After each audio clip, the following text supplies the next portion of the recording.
എൻ്റെ സീത അങ്ങ് സുന്ദരിയായല്ലോ. കണ്ണാടിയുടെ മുമ്പിൽ നിന്ന് ഒരുങ്ങുകയായിരുന്നു സീത. സതീശൻ്റെ സംസാരം കേട്ടങ്ങ് നാണത്തോടെ നിന്നു. അതെ, ഒന്നും രണ്ടുമല്ല, 16 കൊല്ലം കഴിഞ്ഞ് നമ്മുടെ കല്യാണം കഴിഞ്ഞിട്ട് ഇപ്പോഴേ നാണമൊന്നും പോയിട്ടില്ലല്ലോ സീതക്കുട്ടി. അവളുടെ താടിയിൽ പിടിച്ച് കൊഞ്ചിച്ചു കൊണ്ടുള്ള അയാളുടെ ചോദ്യത്തിൽ അവൾ നാണം കൊണ്ട് അയാളുടെ നെഞ്ചിൽ പതുങ്ങി. അതെ, റൊമാൻസ് കഴിഞ്ഞെങ്കിൽ നമുക്ക് പോവായിരുന്നു. ബർത്ത്ഡേ പാർട്ടി തുടങ്ങിയിട്ടുണ്ടാകും. പെട്ടെന്ന് ഒരുവൾ മുറിയിൽ കയറി വന്നുകൊണ്ട് ചിരിയോടെ പറഞ്ഞു. വേഗം സീത നെട്ടിപ്പിടഞ്ഞ് സതീശൻ്റെ നെഞ്ചിൽ നിന്നും മാറിക്കൊണ്ട് കുറച്ച് ഗൗരവത്തോടെ അവളെ നോക്കി. സതീശൻ്റെ സീതക്കുട്ടി അങ്ങ് സുന്ദരിയായല്ലോ. തൻ്റെ മൂത്ത മകളായ ഗായത്രിയുടെ വാക്കുകളിൽ സീതയുടെ മുഖം അങ്ങ് വിടർന്നു. ഈ സാരി എനിക്ക് നന്നായി ചേരുന്നുണ്ടല്ലേ. സതീശേട്ടൻ്റെ സെലക്ഷൻ അല്ലെങ്കിലും എനിക്ക് നല്ല ചേർച്ചയാണ്. സീതയുടെ മുഖത്തത് പറയുമ്പോൾ അഭിമാനം. പക്ഷെ അധികം വിലയൊന്നുമില്ലാത്ത സാരിയാണ്. സതീശൻ്റെ മുഖം പതിയെ വാടി. സാരിയുടെ ഭംഗി വിലയിലല്ല സതീശേട്ടാ, ആരാണ് എനിക്ക് ആ സാരി വാങ്ങിത്തന്നത് എന്നതിലും എത്ര സ്നേഹത്തോടെയാണ് അത് വാങ്ങിത്തന്നതെന്നതിലുമാണ്. അല്ലാതെ വില എവിടെ നോക്കുന്നു? സതീശൻ അങ്ങനെ പറഞ്ഞതിൻ്റെ കുറച്ച് പരിഭവം സീതയുടെ മുഖത്ത് വിരിഞ്ഞു. എൻ്റെ പെണ്ണെ, നീ വെറുതെ മുഖം വീർപ്പിക്കണ്ട. ഞാനൊന്നും പറഞ്ഞിട്ടില്ല. സമയം വൈകി. നിന്റെ വീട്ടിലല്ലേ പരിപാടി. ഇപ്പോൾ എല്ലാവരും എത്തിയിട്ടുണ്ടാകും. നമുക്ക് വേഗം ഇറങ്ങാം. ഗായത്രിയും ഗൗരിയും ഗംഗയും എവിടെ? ഞങ്ങളിവിടെ റെഡിയായി കഴിഞ്ഞു അച്ഛേ. നിങ്ങളെ കാത്തിരിക്കുകയാ. ഹാളിൽ നിന്നും കുട്ടികൾ വിളിച്ചു കൂവി. പിന്നെ അവർ 5 പേരും സന്തോഷത്തോടെ പിറന്നാൾ നടക്കുന്ന വീട്ടിലേക്ക് പുറപ്പെട്ടു. ആർഭാടങ്ങൾ ഒട്ടുമില്ലാത്ത, പണി പോലും പൂർത്തിയാക്കാത്ത ആ വീട്ടിൽ ആ 5 പേരും വളരെ സന്തുഷ്ടരാണ്. പണം അവരുടെ കയ്യിൽ വളരെ കുറവാണെങ്കിലും സന്തോഷം വളരെ അധികമാണ്. ബസ് കയറി ഏകദേശം രാത്രി 7 മണിയോടെ അവർ പിറന്നാൾ നടക്കുന്ന വീടിന് മുന്നിലെത്തി. എന്ത് ഭംഗി ഈ വീട് കാണാൻ! നിറച്ചും അലങ്കാര തോരണങ്ങളാൽ സജ്ജീകരിച്ച ആ വീട് കണ്ട് അത്ഭുതത്തോടെ ഏറ്റവും ഇളകിയ കുട്ടിയായ ഗംഗ പറഞ്ഞു. കുഞ്ഞാവയുടെ ആദ്യത്തെ ബർത്ത്ഡേ അല്ലേ, അപ്പോൾ ഇങ്ങനെയൊക്കെ അലങ്കാരങ്ങളുണ്ടാകും. കൂട്ടത്തിൽ മുതിർന്നവൾ ആയ ഗായത്രി പറഞ്ഞു. നമ്മുടെ ബർത്ത്ഡേക്ക് ഇങ്ങനെ അലങ്കാരങ്ങൾ ഉണ്ടായിരുന്നോ? ആ ഒരു ചോദ്യത്തിൽ സീതയുടെയും സതീശൻ്റെയും മുഖം മങ്ങി. എൻ്റെ അഭിപ്രായത്തിൽ ബർത്ത്ഡേ അല്ല, നമ്മൾ വലുതാകുമ്പോഴാണ് ബർത്ത്ഡേ ആഘോഷിക്കേണ്ടുന്നത്. അപ്പോൾ നമുക്കെല്ലാം ഓർമ്മയുണ്ടാവും. നിന്റെ 18ാമത്തെ ബർത്ത്ഡേ ഇതുപോലെ ആഘോഷിക്കാം. കൂട്ടത്തിൽ ഏറ്റവും പക്വതയുള്ള കുട്ടിയായ 2ാമത്തേളായ ഗൗരി പറഞ്ഞു. തൻ്റെ അച്ഛനെയും അമ്മയെയും വിഷമിപ്പിക്കാതിരിക്കാൻ വേണ്ടിയാണ് അവൾ അങ്ങനെ പറഞ്ഞു തന്ന് സതീശനും സീതയ്ക്കും ഗായത്രിക്കും മനസ്സിലായി. അങ്ങനെ അവർ 5 പേരും കൂടി പിറന്നാൾ നടക്കുന്ന വീട്ടിലേക്ക് ചെന്നു. വീട്ടിലേക്ക് കയറുമ്പോൾ വലിയ വണ്ടികളെല്ലാം മുറ്റത്ത് നിരന്ന് കിടക്കുന്നുണ്ട്. സീതയുടെ മൂത്ത ചേട്ടൻ്റെ മകളുടെ കുട്ടിയുടെ ആദ്യത്തെ ബർത്ത്ഡേ ആണ്. ആദ്യത്തെ പേരക്കുട്ടി ആയതിനാൽ വളരെ ആഘോഷമായിട്ടാണ് ബർത്ത്ഡേ നടത്തുന്നത്. സീതയുടെയും സതീശൻ്റെയും പ്രണയവിവാഹമാണ്. സീത അത്യാവശ്യം സാമ്പത്തികമുള്ള വീട്ടിലെ പെൺകുട്ടിയാണ്. ഓട്ടോ ഡ്രൈവറായ അച്ഛനും അമ്മയും ഇല്ലാത്ത ഒരു അമ്മൂമ്മ മാത്രമുള്ള സ്വന്തമായുള്ള സതീശനെ അങ്ങോട്ട് പോയാണ് സീത പ്രപ്പോസ് ചെയ്തത്. ആദ്യമെല്ലാം സതീശൻ സീതയുടെ പ്രണയാഭ്യർത്ഥന നിരസിച്ചു. കാരണം താൻ ഒരു സാധാരണക്കാരനാണ്, ഓട്ടോ ഓടിച്ചു കിട്ടുന്ന കാശുകൊണ്ട് ജീവിക്കുന്നവനാണ്. പക്ഷെ സീത അവനെ വിടാതെ പിന്തുടർന്നു. അവസാനം അവനും അവളുടെ പ്രണയത്തിൽ വീണു. സീതയ്ക്ക് വിവാഹാലോചനകൾ വന്നപ്പോൾ അവൾ സതീശനോട് വീട്ടിൽ വന്ന് വിവാഹം ആലോചിക്കാൻ പറഞ്ഞു. സതീശനും അമ്മൂമ്മയും വീട്ടിൽ വന്ന് വിവാഹം ആലോചിച്ചപ്പോൾ വീട്ടുകാർ അവരെ നാണം കെടുത്തി പറഞ്ഞയച്ചു. സതീശനല്ലാതെ വേറെ ആരെയും താൻ വിവാഹം കഴിക്കില്ലെന്നും വേറെ ആരെയെങ്കിലും വിവാഹം കഴിക്കാൻ നിർബന്ധിച്ചാൽ താൻ സതീശൻ്റെ കൂടെ ഇറങ്ങിപ്പോകുമെന്നും അതിന് സമ്മതിച്ചില്ലെങ്കിൽ ജീവിതകാലത്ത് ആരെയും വിവാഹം കഴിക്കില്ല എന്ന് അവൾ വീട്ടുകാരോട് പറഞ്ഞു. ചൊല്ലിക്കൊടു തല്ലിക്കൊടു തള്ളിക്കള എന്നതുപോലെ ആദ്യം ഉപദേശവുമായി എത്തി, പിന്നെ മർദ്ദനവുമായി എത്തി. എന്നിട്ടും അവർ പ്രണയത്തിൽ നിന്ന് പിന്മാറില്ല എന്ന് കണ്ട് വിവാഹം കഴിച്ചു കൊടുത്ത് കൈയൊഴിഞ്ഞു. അതുമാത്രവുമല്ല, സീതയ്ക്ക് അവളുടെ വീട്ടിലെ സ്വത്തിൽ ഒരു അവകാശവുമില്ല എന്നും എഴുതി വാങ്ങിച്ചു. സീതയുടെ സ്വത്തിന് അല്ലാതെ സീതയെ മാത്രം പ്രണയിച്ച സതീശന് അതൊന്നും ഒരു പ്രശ്നമല്ലായിരുന്നു. സീതയ്ക്കും സതീശൻ്റെ പ്രണയത്തേക്കാൾ വലുതായി ഒന്നും വേണ്ടായിരുന്നു. വിവാഹം കഴിപ്പിച്ചു വിട്ടതോടെ അവളെ ഉപേക്ഷിച്ചതുപോലെയായിരുന്നു വീട്ടുകാർ. അവളെ കാണാൻ പോലും അവർ പോകാറില്ല.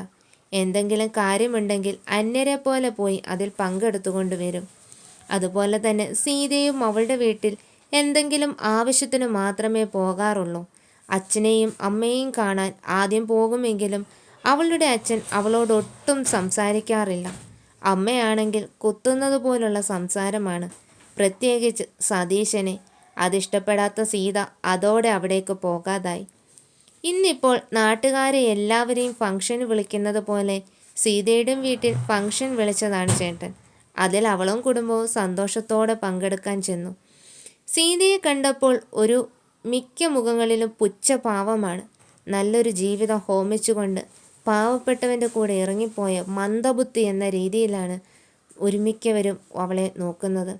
മൂത്ത ചേട്ടൻ്റെ ഭാര്യയുടെ അനിയൻ്റെ വിവാഹാലോചന വേണ്ടെന്ന് വെച്ചാണ് സീത സതീശനെ വിവാഹം കഴിച്ചത്. ആ മുറുമുറുപ്പ് മൂത്ത ഏട്ടത്തിക്കും കുടുംബത്തിനും അവളോടുണ്ട്. ചേട്ടത്തിയുടെ അനിയനെ സീതയെ ഒരുപാട് ഇഷ്ടമായിരുന്നു. തൻ്റെ അനിയനെ വിഷമിപ്പിച്ച ദേഷ്യം സീതയോട് ഇപ്പോഴും ഏട്ടത്തി കാണിക്കാറുണ്ട്. എന്താ സീതേ, എന്ത് സാരി ഉടുത്താണ് വന്നത്? ഏട്ടത്തി, ഇത് പുതിയ സാരിയാണ്, സതീശേട്ടൻ വാങ്ങി തന്നതാ. ഓ, അവനെക്കൊണ്ട് ഇങ്ങനെ ശവപ്പെട്ടിക്കസവുള്ള സാരി വാങ്ങാനല്ലേ പറ്റൂ. വലിയ കാര്യത്തിന് ഉടുത്തുകൊണ്ട് വന്ന പുതിയ സാരി കണ്ടില്ലേ? സീതയുടെ അമ്മ അവിടേക്ക് വന്നുകൊണ്ട് അവളെ പുച്ഛിച്ചു പറഞ്ഞു. ഞാൻ എന്ത് സാരി എടുത്താലും അമ്മയ്ക്കെന്താ? എൻ്റെ സതീശേട്ടൻ വാങ്ങിത്തന്ന സാരി എനിക്ക് വലുതാണ്. അവളുടെ ഒരു സതീശേട്ടൻ, മര്യാദയ്ക്ക് നിൻ്റെ ഏട്ടൻ്റെ അളിയനെ വിവാഹം കഴിക്കാൻ പറഞ്ഞതല്ലേ? എന്നിട്ട് അവൾക്ക് സതീശേട്ടനെ മതി പോലും. എന്നിട്ടെന്താടി, പട്ടിണിയും പരിവട്ടവും, കൂടെ 6 കൊല്ലത്തിനിടയിൽ 3 പെൺകുട്ടികളും. അവനോ നല്ല സുന്ദരിയായ പെണ്ണിനെ വിവാഹം കഴിക്കുകയും ചെയ്തു. 2 ആൺമക്കളും ജനിച്ചു. നോക്കടി, ആ പെണ്ണ് എത്ര സുഖസൗകര്യത്തിലാണ് ജീവിക്കുന്നത്. ഇത്രയധികം ഗതികേടോടെ ജീവിച്ചിട്ടും സീത സതീശനെക്കുറിച്ച് നല്ലത് പറയുന്നത് സീതയുടെ അമ്മയ്ക്കൊട്ടും സഹിക്കാൻ പറ്റുന്നുണ്ടായിരുന്നില്ല. അമ്മ പറഞ്ഞത് സത്യം. എൻ്റെ അനിയൻ്റെ ഭാര്യയായി വന്നിരുന്നെങ്കിൽ രാജകുമാരിയെപ്പോലെ ജീവിക്കാമായിരുന്നു, സീതയുടെ ഏട്ടത്തിയും പറഞ്ഞു. രാജകുമാരിയെ ഞാൻ കണ്ടു. പറഞ്ഞത് ശരിയാണ്. സ്വർണത്തിലും വില കൂടിയ ഡ്രസ്സിലും മുങ്ങി നിൽക്കുന്നുണ്ട്. പക്ഷേ സ്വർണ്ണക്കൂട്ടിലിട്ട രാജകുമാരിയായി പോയി എന്ന് മാത്രം. പണവോ പത്രാസോ ഇല്ലെങ്കിലും എൻ്റെ സതീശേട്ടൻ എന്നെ രാജ്ഞിയെപ്പോലെയാണ് വാഴിക്കുന്നത്. ഞാൻ ആ വീട്ടിൽ അനുഭവിക്കുന്ന സന്തോഷമൊന്നും ഇവിടെയുള്ള ഒരാളും അനുഭവിക്കുന്നില്ല. എന്നെയും എൻ്റെ 3 പെൺമക്കളെയും സതീശേട്ടൻ പൊന്നുപോലെയാണ് നോക്കുന്നത്. പട്ടിണിക്കിട്ട് നോക്കുന്നു എന്ന് പറയടി. അവളുടെ ഒരു പൊന്നുപോലെയുള്ള നോട്ടം. ദേ അമ്മേ, എന്നെ എന്ത് വേണമെങ്കിലും പറഞ്ഞോ, പക്ഷേ എൻ്റെ സതീശേട്ടനെ ഒന്നും പറയാൻ നിൽക്കരുത്. ഞാൻ സമ്മതിച്ചു തരില്ല. വാശിക്കാര്യത്തിൽ ഞാൻ നിങ്ങളുടെ സ്വഭാവം തന്നെയാണ്. ആ കാര്യത്തിൽ മാത്രം നമ്മുടെ തറവാട് ഗുണം എനിക്ക് കിട്ടിയിട്ടുണ്ട്. പട്ടിണിയും പരിവട്ടവുമായി കിടക്കുകയാണെങ്കിലും അവളുടെ അഹങ്കാരത്തിനൊരു കുറവുമില്ല, സീതയുടെ ചേച്ചി അവിടേക്ക് വന്നുകൊണ്ട് പറഞ്ഞു. ഇതെല്ലാം കേട്ട് സങ്കടത്തോടെ അവിടെ ഒരു സൈഡിൽ സതീശനും മക്കളും നിൽക്കുന്നുണ്ട്. അമ്മയും മക്കളും ചേട്ടത്തിയും തമ്മിൽ സംസാരിക്കുന്ന ഇടയ്ക്ക് കയറി സംസാരിക്കുന്നത് ശരിയല്ലല്ലോ എന്ന് വിചാരിച്ച് സതീശനും മക്കളും മിണ്ടാതെ മാറി നിന്നു. പിന്നെ സീത എന്തു പറഞ്ഞാലും വിട്ടുകൊടുക്കുകയൊന്നുമില്ല. ചുട്ട മറുപടിയും കൊടുക്കുന്നുണ്ടല്ലോ. നീ നിൻ്റെ കാര്യം നോക്കി പോടി ചേച്ചി. നീ എൻ്റെ കാര്യം നോക്കുന്ന നേരം നിൻ്റെ മക്കളെ പോയി നോക്ക്. എനിക്ക് 3 ആൺപിള്ളേരാണെന്ന് വളരെ അഹങ്കാരത്തിൽ നീ പറഞ്ഞു നടക്കുന്നുണ്ടല്ലോ. അവരുടെ സ്വഭാവത്തെക്കുറിച്ച് ഞാൻ ഓരോന്നും കേൾക്കുന്നുണ്ട്. സീത ചേച്ചിയോട് പറഞ്ഞതോടെ അവരുടെ മിണ്ടാട്ടം മുട്ടി നിന്നു. പൈസയുടെ അഹങ്കാരം കൊണ്ട് തലതിരിഞ്ഞ് നടക്കുന്ന 3 എണ്ണമാണ്. നിൻ്റെ മോൾക്ക് SSLCക്ക് എത്ര മാർക്കുണ്ട്? വരുണിന് ഫുൾ A+ ആണ്. എൻ്റെ മകൻ ആയതുകൊണ്ട് പറയുകയല്ല, അവൻ മിടുക്കനാ. നല്ല മാർക്കോടെയാണ് പാസ്സായത്. ഏട്ടത്തി അവളെ പുച്ഛിക്കാൻ കിട്ടുന്ന ഒരു അവസരവും പാഴാക്കുന്നുണ്ടായിരുന്നില്ല. അവൾക്ക് 5 A+ ഉണ്ട്. 5 A+? ഓ, ഇനി എന്തു പഠിക്കാനാണ്? ഹ്യൂമാനിറ്റീസ് വല്ലതും കിട്ടുമായിരിക്കും. സയൻസൊക്കെ വാങ്ങാൻ നല്ല കാശ് വേണ്ടേ? അഷ്ടിക്ക് വകയില്ലാത്ത നിങ്ങൾ എങ്ങനെ സയൻസിന് കാശ് കൊടുത്ത് അഡ്മിഷൻ വാങ്ങാൻ? ഏട്ടത്തി വീണ്ടും അവളെ കളിയാക്കി. പക്ഷെ ഇപ്പോൾ അവൾ അതിന് ഉത്തരമൊന്നും പറഞ്ഞില്ല. മക്കളുടെ കാര്യം മാത്രം പറഞ്ഞപ്പോൾ അവൾ എതിർക്കാഞ്ഞതെന്ന് 3 മക്കളും ശ്രദ്ധിച്ചു. അതിലവർക്ക് അമ്മയോട് ചെറിയ പരിഭവം തോന്നി. അച്ഛനെ പറഞ്ഞപ്പോൾ പറഞ്ഞവർക്കെതിരെ നല്ല മറുപടിയാണ് കൊടുത്തത്. പക്ഷെ തങ്ങളെ പറഞ്ഞപ്പോൾ അമ്മയൊന്നും മിണ്ടിയില്ല. ഇതാര്, സതീശനോ? സ്വന്തം ഓട്ടോ വിറ്റു എന്ന് കേട്ടല്ലോ. ഇപ്പോൾ ആരുടെയോ വാടക ഓട്ടോയാണല്ലോ ഓടിക്കുന്നത്. സീതയെ വിവാഹം കഴിക്കാൻ ആഗ്രഹിച്ചിരുന്ന ഏട്ടത്തിയുടെ ആങ്ങള പുച്ഛത്തോടെ പറഞ്ഞു. സതീശൻ അതിന് പുഞ്ചിരിക്കുക മാത്രമാണ് ചെയ്തത്. പ്രത്യേകിച്ച് മറുപടിയൊന്നും കൊടുത്തില്ല. നീ ഒരുത്തൻ കാരണമാണ് എൻ്റെ പെങ്ങൾ ഇങ്ങനെ കിടന്ന് നരകിക്കുന്നത്. നീ അവളുടെ ജീവിതത്തിൽ വന്നില്ലെങ്കിൽ അവൾ ഇവൻ്റെ കൂടെ സന്തോഷത്തോടെ ജീവിച്ചേനെ. സീതയുടെ മൂത്ത ചേട്ടൻ എപ്പോഴുമുള്ള ദേഷ്യത്തോട് സതീശനോട് പറഞ്ഞു. അത് തീരുമാനിക്കുന്നത് നിങ്ങളല്ലല്ലോ ചേട്ടാ. എൻ്റെ ജീവിതം നരകമാണോ സ്വർഗമാണോ എന്നത് എൻ്റെ മാത്രം കാര്യമാണ്. അതിൽ നിങ്ങൾ ഇടപെടാൻ നിൽക്കണ്ട. സീത തൻ്റെ ഭർത്താവിനെ പറഞ്ഞത് ഇഷ്ടപ്പെടാതെ തിരികെ പറഞ്ഞു. എൻ്റെ വീടിൻ്റെ മുമ്പിൽ വന്ന് നിൽക്കുമ്പോൾ ഞാൻ അങ്ങനെയൊക്കെ പറയും. ഏട്ടനും വാശിപ്പുറത്ത് അവളെ എതിർത്തു പറഞ്ഞു. ഞാൻ വെറുതെ വലിഞ്ഞു കയറി വന്നതല്ല, നിങ്ങൾ വിളിച്ചതുകൊണ്ട് മാത്രം വന്നതാണ്. സീതയും വാശിക്കു പുറകിലല്ല. ഗംഗ ആ ഗിഫ്റ്റിങ് കൊണ്ടുവാ. സീത തിരിഞ്ഞ് തൻ്റെ മകളെ നോക്കി പറഞ്ഞു. ഗംഗ വേഗം ബർത്ത്ഡേക്ക് സമ്മാനമായി കൊണ്ടുവന്ന ഗിഫ്റ്റ് സീതയുടെ കയ്യിൽ കൊടുത്തു. സീത അതെടുത്ത് നേരെ ചേട്ടൻ്റെ മകളുടെ കയ്യിൽ കൊടുത്തു. കുഞ്ഞുവാവയ്ക്ക് വേണ്ടി എൻ്റെ ഒരു ചെറിയ സമ്മാനമാണ്. വലിയ പണക്കാരുടെ സമ്മാനത്തിൻ്റെ ഇടയിൽ ഇതൊന്നുമല്ലെന്നറിയാം. എന്നാലും എൻ്റെ ഒരു സന്തോഷത്തിന്. അത് പറഞ്ഞ് അവൾ സതീശൻ്റെ അടുത്തേക്ക് ചെന്നു. സതീഷേട്ടാ, നമ്മൾക്ക് പോകാം. അവൾ പറഞ്ഞപ്പോൾ അവൻ ശരിയെന്ന് തലയാട്ടി. അവളും ഭർത്താവും കുട്ടികളും പോകുന്നത് കണ്ടപ്പോൾ അവളുടെ അമ്മ അവളുടെ അടുത്തേക്ക് ചെന്നു. നീ ഇങ്ങനെ മുഖം വീർപ്പിച്ച് പോകല്ലേ, വല്ലതും കഴിച്ചിട്ട് പോ. എനിക്കൊന്നും വേണ്ട. നിനക്ക് വേണ്ടെങ്കിൽ കഴിക്കണ്ട. ആ കുട്ടികൾക്ക് എന്തെങ്കിലും കൊടുക്ക്. ഓ അമ്മ, എൻ്റെ മക്കളെ കണ്ടല്ലേ? ഞാനോർത്തു അമ്മ അവരെ കണ്ടിട്ടില്ലാത്തത് കൊണ്ടായിരിക്കും ഇത്ര നേരം അവരെ അവിടെ നിന്നിട്ടൊന്ന് സംസാരിക്കുക കൂടി ചെയ്യാഞ്ഞത്. അത് പിന്നെ ഞാൻ ശ്രദ്ധിച്ചില്ല. താൻ കണ്ടിട്ടും അവരെ മൈൻഡ് ചെയ്യാതിരുന്നത് അവൾക്ക് മനസ്സിലായി എന്നറിഞ്ഞപ്പോൾ അവർക്കൊരു ചമ്മൽ. കാശുള്ള കൊമ്പത്തുള്ള പേരക്കുട്ടികളെ സ്നേഹിച്ചാൽ മതി. അഷ്ടിക്ക് വകയില്ലാത്ത ഇവരെ സ്നേഹിക്കേണ്ട ആവശ്യമൊന്നും അമ്മയ്ക്കില്ലല്ലോ. ഒരു വേള അവളുടെ നോട്ടം കുറച്ച് അപ്പുറം മാറി നിൽക്കുന്ന തൻ്റെ അച്ഛന് നേരെയായി. തന്നെയോ തൻ്റെ മക്കളെയോ ഒന്ന് നോക്കാൻ പോലും താല്പര്യമില്ലാത്ത തൻ്റെ അച്ഛന് നേരെ. അവൾ ഒരു നെടുവീർപ്പോടെ അവരെ നോക്കിക്കൊണ്ട് സതീശിൻ്റെ കൈത്തൊടയിൽ കൈ ചുറ്റിപ്പിടിച്ച് മക്കളെയും ചേർത്തു പിടിച്ച് തല ഉയർത്തി തന്നെ പുറത്തേക്കിറങ്ങി നടന്നു. അമ്മേ, അമ്മൂമ്മയും അമ്മായിയും അച്ഛനെ കുറ്റം പറഞ്ഞപ്പോൾ അമ്മ തിരിച്ചു നല്ല മറുപടി പറഞ്ഞു. പക്ഷെ ഞങ്ങളെ കുറ്റം പറഞ്ഞപ്പോൾ എന്നാ ഒന്നും മിണ്ടാത്തത്? ഗായത്രി സങ്കടത്തോടെ സീതയോട് ചോദിച്ചു. ബാക്കി 2 കുട്ടികളുടെയും മുഖഭാവം അതുതന്നെയാണ്. അതിൻ്റെ മറുപടി ഞാനല്ല, നിങ്ങളാണ് കൊടുക്കേണ്ടത്. അത് വാ കൊണ്ടല്ല, പ്രവൃത്തി കൊണ്ട് കാണിക്കണം. സീത പറഞ്ഞപ്പോൾ 3 കുട്ടികളും മനസ്സിലായതുപോലെ തലയാട്ടി. അച്ഛാ, നമുക്ക് ഓട്ടോയ്ക്ക് പോകണ്ട, നമുക്ക് നടന്നു പോകാം. അപ്പോൾ ഓട്ടോ കാശ് കൊണ്ട് നമുക്ക് കടയിൽ നിന്ന് പൊറോട്ടയും ബീഫും കഴിക്കാം. അച്ഛാ, പൊറോട്ടയും ബീഫും ഇല്ലെങ്കിൽ തട്ടുകടയിൽ നിന്ന് ദോശയും ബീഫും ആയാലും മതി. പെട്ടെന്ന് ഗംഗ കൊതിയോടെ അയാളോട് പറഞ്ഞു. ആ സതീശേട്ടാ, അത് അടിപൊളി ഐഡിയ ആണ്. സീതയും സന്തോഷത്തോടെ പറഞ്ഞു. അതോടെ സതീശൻ്റെ മുഖം വിടർന്നു. ഇത്രയും നേരം ഓരോന്ന് കണ്ടും കേട്ടും അയാൾ ആകെ സങ്കടത്തിലായിരുന്നു.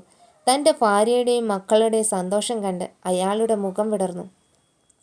ഇന്ന് ആ പിറന്നാൾ വീട്ടിലുണ്ടായ വിഭവങ്ങളൊന്നും തനിക്ക് തന്നെ മക്കൾക്ക് വാങ്ങിക്കൊടുക്കാനുള്ള പൈസ ഒന്നും അയാളുടെ കയ്യിലില്ല. എന്നിട്ട് കൂടി തൻ്റെ മക്കൾക്ക് അതിലൊരു പരിഭവം പോലുമില്ല. തൻ്റെ കയ്യിലുള്ള പൈസ അറിഞ്ഞു ജീവിക്കാൻ അവർക്കറിയാം. അങ്ങനെ 5 പേരും കൂടി പതിയെ വീട്ടിലേക്ക് നടന്നു. പോകുന്ന വഴിക്ക് ഒരു തട്ടുകടയിൽ നിന്നും ദോശയും സാമ്പാറും ചമ്മന്തിയും 1 പ്ലേറ്റ് ബീഫ് കറിയും വാങ്ങി. ആ 1 പ്ലേറ്റിൽ കുറച്ച് കറിയുള്ളെങ്കിൽ പോലും 5 പേര് സന്തോഷത്തോടെ കഴിച്ചു. പിന്നെ അവിടെ നിന്ന് പതിയെ നടന്നു. സന്തോഷത്തോടെ സംസാരിച്ച് അവർ അവരുടെ കൊച്ചു സ്വർഗത്തിലെത്തി. 15 വർഷങ്ങൾക്ക് ശേഷം ഇന്നൊരു പിറന്നാൾ ആഘോഷം നടക്കുകയാണ്. 15 വർഷങ്ങൾക്ക് മുമ്പ് ആ ഒരു വയസ്സുകാരൻ കുട്ടിയുടെ പിറന്നാളാണെങ്കിൽ ഇന്ന് ആ കുട്ടിയുടെ 15ാമത്തെ പിറന്നാൾ ആഘോഷിക്കുന്നത്. ഒരു വലിയ ഫംഗ്ഷൻ തന്നെയാണ് നടക്കുന്നത്. അപ്പോഴാണ് അവിടേക്കൊരു പുതിയ മോഡൽ മിനി കൂപ്പർ വന്നു നിന്നത്. പുറത്തു നിൽക്കുന്ന എല്ലാവരുടെയും ശ്രദ്ധ ഒരു നിമിഷം ആ കാറിലേക്കായി. കോ ഡ്രൈവിംഗ് സീറ്റ് തുറന്ന് ആദ്യം സീത പുറത്തേക്കിറങ്ങി. അവളുടെ മുഖത്തൊരു പുഞ്ചിരി. കുറച്ച് അഹങ്കാരമുണ്ടോ എന്ന സംശയം. ഡ്രൈവിംഗ് സീറ്റിൽ നിന്ന് ചെറു പുഞ്ചിരിയോടെ സതീശനും ഇറങ്ങി. അളിയാ, വാ വാ, അകത്തേക്ക് വാ. എന്താ വൈകിയത്? സീതയുടെ മുഖത്ത് മൂത്ത ചേട്ടൻ വേഗം ചെന്ന് സതീശൻ്റെ കൈ പിടിച്ചുകൊണ്ട് പറഞ്ഞു. ഏട്ടാ, ഇങ്ങനെ വിളിച്ച് സൽക്കരിച്ച് അകത്ത് കയറ്റേണ്ട ആവശ്യമൊന്നുമില്ല. പണ്ടെങ്ങനെയാണോ ഞങ്ങൾ വന്നിരുന്നത് അതുപോലെ വന്നോളാം. അന്നൊന്നും ഒരുത്തനും എൻ്റെ സതീശേട്ടനെ വിളിച്ച് അകത്ത് കയറ്റാൻ ഉണ്ടായിരുന്നില്ല. തൻ്റെ ചേട്ടനെ നോക്കി പുച്ഛത്തോട് പറഞ്ഞുകൊണ്ട് സീത സതീഷിനെയും കൂട്ടി അകത്തേക്ക് നടന്നു. സീതക്കുട്ടി ഇങ്ങനെയൊന്നും പറയണ്ട, എല്ലാവരും അഹങ്കാരിയാണെന്ന് പറയും, സതീശൻ സീതയുടെ ചെവിയിൽ പതിയെ പറഞ്ഞു. ഞാൻ വേറൊരിടത്തൊന്നും ഇങ്ങനെ കാണിക്കാറില്ലല്ലോ, പക്ഷെ ഈ വീട്ടിൽ വരുമ്പോൾ കുറച്ച് അഹങ്കാരം കാണിക്കും. സതീഷ് ഏട്ടൻ വേണ്ടെന്ന് പറയല്ലേ, കുഞ്ഞു കുട്ടികളെ പോലെ അവൾ കൊഞ്ചിക്കൊണ്ട് അവനോട് പറഞ്ഞു. കുറച്ചൊക്കെ ആയിക്കോ, പക്ഷെ അധികം വേണ്ടട്ടോ, അവൻ പിന്നെയും അവളെ സമാധാനിപ്പിച്ചുകൊണ്ട് പറഞ്ഞു. ഇല്ല, കുറച്ചു മാത്രം, അവൾ അവൻ്റെ കൈത്തോടെ ചുറ്റിപ്പിടിച്ചുകൊണ്ട് വീണ്ടും കൊഞ്ചിക്കൊണ്ട് പറഞ്ഞു. ഈ പ്രാവശ്യം അവൾ ആ വീട്ടിൽ വന്നപ്പോൾ എല്ലാവരും വലിയ ബഹുമാനത്തോടെ അവരെ നോക്കുന്നുണ്ട്, അതുപോലെ തന്നെ അസൂയയോടെയും. ആ സീത വന്നോ? പുതിയ സാരിയാണോ? നല്ല ഭംഗിയുണ്ട്. ഈ സാരിക്കൊക്കെ നല്ല വിലയായിട്ടുണ്ടാകും അല്ലേ?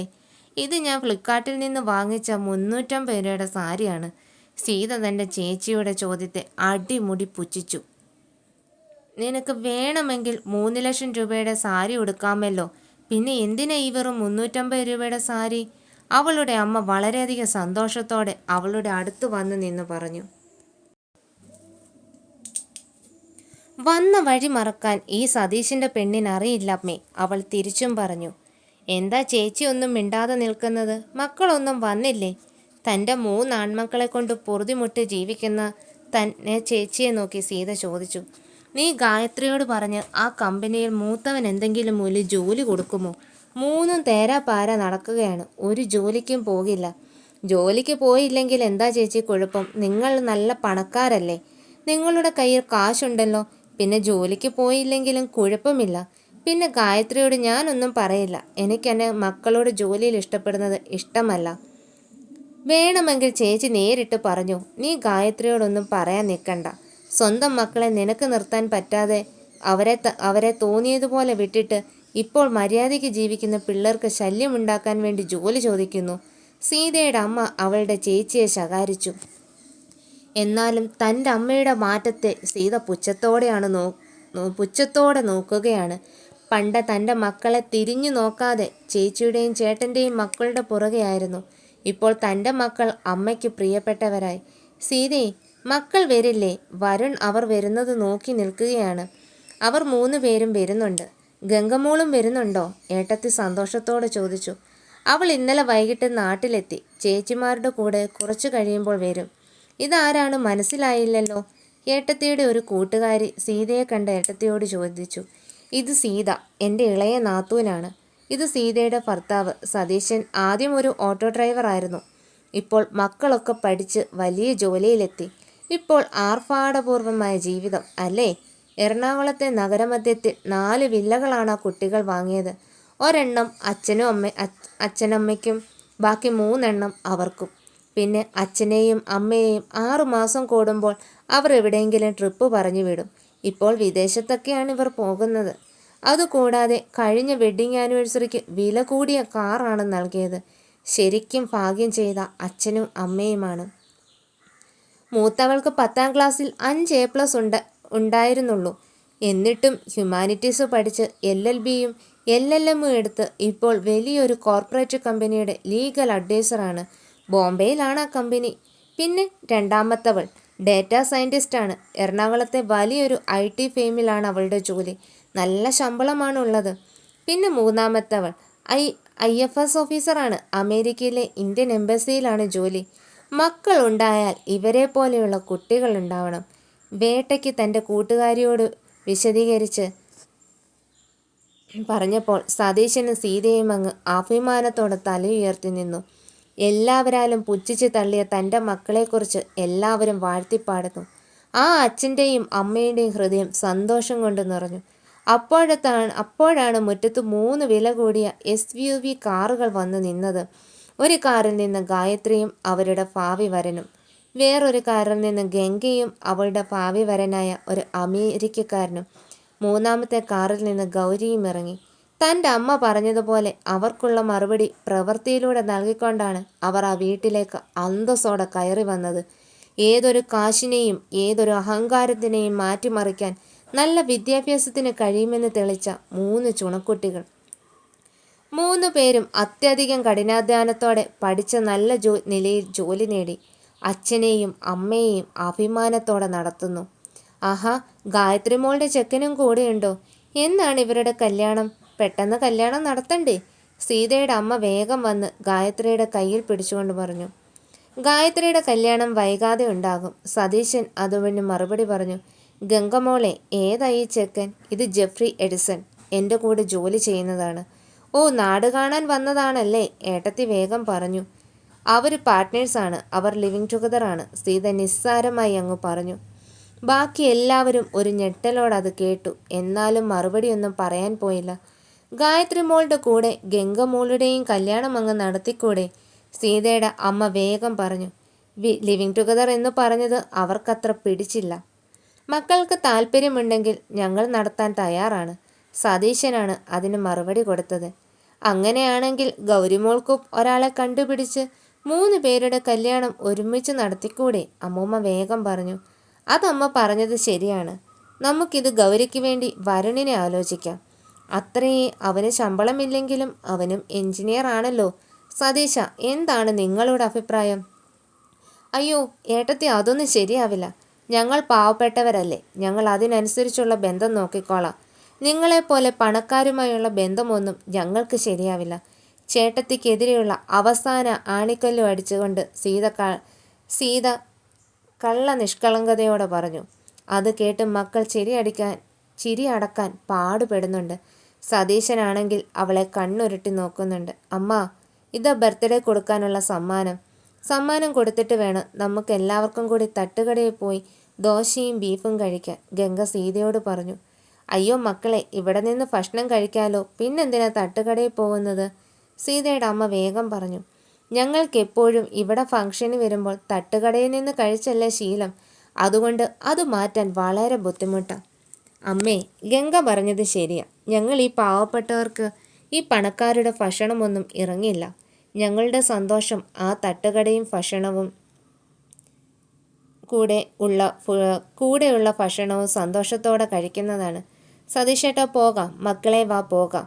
അവരെയും വിളിച്ചുകൊണ്ട് സീത സതീശൻ്റെ കൈത്തടയെ ചുറ്റിപ്പിടിച്ചുകൊണ്ട് തല ഉയർത്തി പുറത്തേക്ക് നടന്നു. 3 പെൺമക്കൾ എന്ന് പറഞ്ഞ് പുച്ഛിച്ചവരുടെ മുൻപിൽ 3 പെൺമക്കളുടെ അമ്മ എന്ന അഭിമാനത്തോടെ അവൾ തൻ്റെ പ്രണയത്തോടൊപ്പം നടന്നു.